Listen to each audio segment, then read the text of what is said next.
Thank you for tuning in. This is Junie.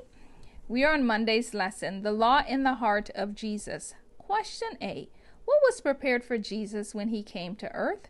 We find that in Hebrews chapter 10, verses 5 to 10. Wherefore, when he cometh into the world, he saith, Sacrifice and offering thou wouldest not, but a body hast thou prepared me. In burnt offerings and sacrifices for sin thou hast had no pleasure. Then said I, Lo, I come. In the volume of the book it is written of me, to do thy will, O God. Verse 8, above when he said, Sacrifice and offering and burnt offerings and offering for sin thou wouldest not, neither hast pleasure therein, which are offered by the law. Then said he, Lo, I come to do thy will, O God. He taketh away the first, that he may establish the second, by the which will we are sanctified through the offering of the body of Jesus Christ once for all. And here in the Southern Work, page 85, it says, It was not a chance, but a design that the world's Redeemer should lay off his crown, lay aside his kingly robe, and come to our world as a man. He clothed his divinity with the garb of humanity, that he might stand at the head of the human family. His humanity mingled with the humanity of the race fallen because of Adam's disobedience. So we see that a body was prepared for him, and he put on humanity, so that because of the fallen race that he needed to shield himself. Question B. When we read the same passage in the Old Testament about Christ, what was prophesied to be in his heart? And we'd like to know that because we want the same thing. And so Psalms 40 verses 6 to 8, it says, Sacrifice and offering thou didst not desire. Mine ears hast thou opened. Burnt offering and sin offering hast thou not required. Then said I, Lo, I come. In the volume of the book it is written of me. I delight to do thy will, O my God. Yea, thy law is within my heart.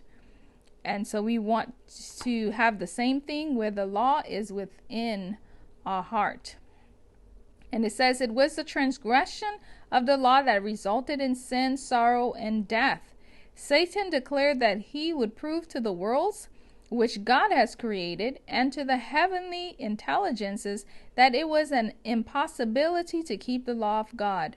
When Adam yielded to the temptation of the enemy and fell from his high and holy estate, Satan and his angels exulted. But from the throne of God a voice was heard speaking words of mysterious import. That is from Psalm 40 verses 6 through 8. When man fell, Christ announced his purpose of becoming man's substitute and surety. And that's, praise God for that.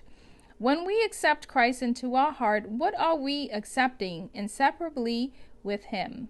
And here we find several verses in Psalm 119. We will consider 70. Their heart is as fat as grease, but I delight in thy law. So the second part, but I delight in thy law. And then verse 72, the law of thy mouth is better unto me than thousands of gold and silver. Once again, it's talking about the law. And then 77, it says, Let thy tender mercies come unto me, that I may live, for thy law is my delight. And that is beautiful. And then now, verse 174, it says, I have longed for thy salvation, O Lord, and thy law is my delight. So may the Lord help us that as we continue to do these studies, that his law may be within our heart. I'm going to read a passage from the Desires of Ages, page 329. It says, The yoke that binds to service is the law of God, the great law of love revealed in Eden, proclaimed upon Sinai, and in the new covenant written in the heart. And this is where we want it, in the heart. And then also in Mounts, from Thoughts from the Mount of Blessing, page 18, righteousness is holiness, likeness to God, and God is love. And so when we accept Christ into our heart, what are we accepting inseparably with him? We are accepting his law. We're accepting his righteousness to come within us. So may God bless you as you continue to learn more and as we continue to grow together. God bless you.